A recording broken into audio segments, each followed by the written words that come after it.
안녕하세요. 소윤섭의 팟캐스트입니다. 정말로 말하고 싶고 말할 수 없는 이야기들을 시작하겠습니다. 4차원 생활을 혼자서 견뎌낼 수 있다고 생각하십니까? 물론 견뎌냈던 1%와 견뎌가는 3%가 존재하지만 견뎌내지 못하는 96%가 실제한다고 한다면 혼자서 견뎌내라고 하는 것은 잘못된 것입니다. 4차원 생활을 혼자서 견뎌내는 환경 속에서 대부분의 사람들을 쓰러지도록 만들어 놓았는데 무엇 때문에 그 상황을 유지해야만 합니까?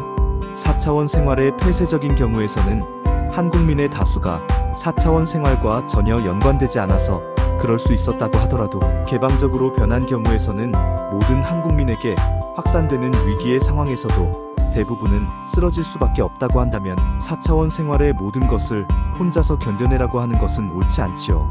사하이비 종교단체의 4차원 생활은 100이면 100 모두 쓰러져 있고 쓰러뜨리고 있다면 그 100%라는 환경 속에서 견뎌가라는 상황은 무슨 의미가 있겠습니까? 4차원 생활에 쓰러지는 환경이라도 혼자서 견뎌내는 세월만큼 위계 질서를 적용하고 있어서 그렇다고 하는 이들도 있겠지만 정말로 반영하기는 하는 겁니까? 견뎌낸 세월만큼 위계 질서를 반영하고 있더라도 또다시 다른 사람들을 100% 쓰러뜨려야 하는 위계 질서가 무슨 필요가 있습니까? 사하이비 종교단체는 필요가 있을지라도 한국 사회는 전혀 필요가 없습니다. 설령 견뎌낸 세월만큼 반영을 한다고 하더라도 4차원 생활의 청렴과 책임은 전혀 없는 것이죠. 한국민의 96%가 4차원 생활의 부조리를 견뎌내지 못하고 쓰러진다면 한국 사회가 어떻게 되겠습니까? 20세기와 21세기의 한국민을 비교해 본다면 어쩔 수 없다는 한국 사회의 변질된 상황으로도 가늠할 수 있지요. 4차원 생활을 혼자서 견뎌낸다는 것은 실질적으로 이런 상황이었지요. 4차원 생활을 폐쇄적인 환경으로 말하는 것이었습니다. 4차원 생활을 폐쇄적인 상황 속에서 견뎌냈고 견뎌가는 1%와 3%의 경험담이었습니다. 21세기의 한국 사회에서 4차원 생활을 사회적으로 일탈을 시켜놓은 4차원 생활의 진보와 보수의 카르텔과 사하이비 종교단체가 함부로 떠들면서 사용하는 환경을 견제하는 말이었지요. 물론 4차원 생활의 진보와 보수의 카르텔과 사하이비 종교단체가 이런 상황을 오히려 이용하였고 악용하였습니다. 4차원 생활을 혼자서 견뎌내야 한다는 상황이란 4차원 생활의 일탈을 사회적으로 하지 않도록 해야 한다는 말과도 같았지요.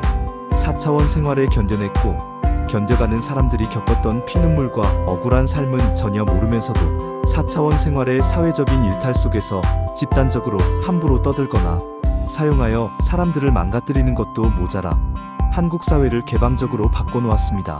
쓰러졌던 사람들도 견뎌낸 세월은 존재하였지만 끝까지 견뎌냈고 견뎌가는 상황 속에서 피눈물과 억울한 삶을 경험한 이들의 환경은 형편없는 4차원 생활로 다른 이들에게 해코지를 할 수 없다는 것과 같은 상황이었지요.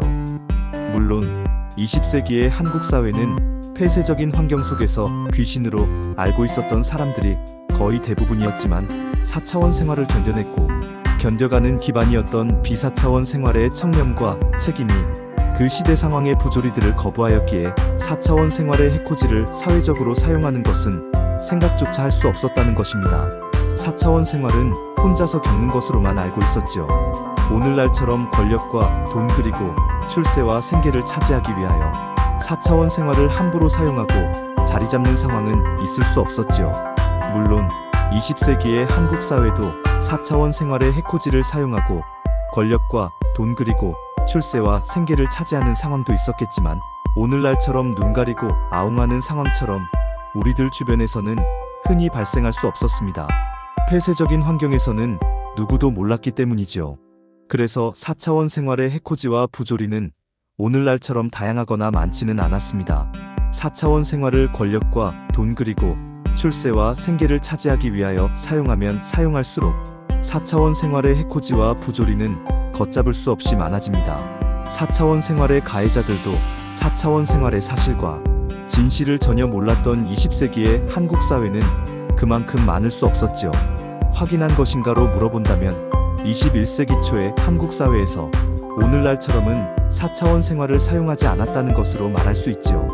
권력과 돈 그리고 출세와 생계의 욕심과 탐욕은 언제 어디서든지 똑같은 것이라서 오늘날처럼 사용하는 상황이 초창기에는 없었다면 새롭게 생겨났다고 할 수 있습니다. 어쨌든 20세기 말과 21세기 초의 한국 사회를 확인해 보십시오. 4차원 생활이 어떻게 바꿔졌는지를 확인해 보십시오. 20세기의 한국 사회에서 4차원 생활조차도 전혀 몰랐던 그 많은 사람들이 21세기의 한국 사회에서 어떻게 살아가고 있습니까? 4차원 생활의 해결이란 4차원 생활자를 증가시키는 것이 아닙니다. 4차원 생활자를 근절시키거나 감소시키는 것이죠. 4차원 생활을 두어로 떠들면서 가르치거나 끌어들이는 방법은 가장 어리석은 것입니다. 4차원 생활이 개방적으로 변한 환경 속에서 4차원 생활의 두어가 확산된다면 4차원 생활자를 증가시키는 주원인이 되는 것이고, 한국민의 96%를 쓰러뜨리면서 한국 사회는 망조의 길로 가는 것이죠. 사견이지만 18세기의 프리메이슨도 4차원 생활자를 많아지게 하는 것보다는 일부분이라도 공개적으로 바꿔놓고서 감소시켜 놓은 것은 아닌지 생각하게 됩니다. 4차원 생활의 왕족과 국부가 명확하게 드러나지는 않았더라도 솔선수범의 청렴과 책임을 직접 보여주거나 연관시키는 상황 속에서 4차원 생활의 진보와 보수의 카르텔과 사이비 종교단체로 전락하거나 증가시키지 않도록 바랬던 것은 아니었을까요? 암묵적으로 덮여져 있는 4차원 생활의 사기와 거짓에 속지 말고 자국민의 청렴과 책임을 이끌었던 것일지도 모르지요. 4차원 생활의 사회 지도층이 공개적인 환경 속에서 청렴과 책임을 유지하고 실천하는 것을 자국민에게 보여주면서 4차원 생활의 사회 질서를 이루어 놓은 것은 아닌지 생각을 하게 됩니다. 개방적인 4차원 생활은 정부와 사회가 함께 견뎌가면서 자국민을 보호해야 한다고 말하면서 소윤섭의 팟캐스트를 마치겠습니다. 정말로 말하고 싶고 말할 수 없는 이야기들은 계속됩니다. 감사합니다.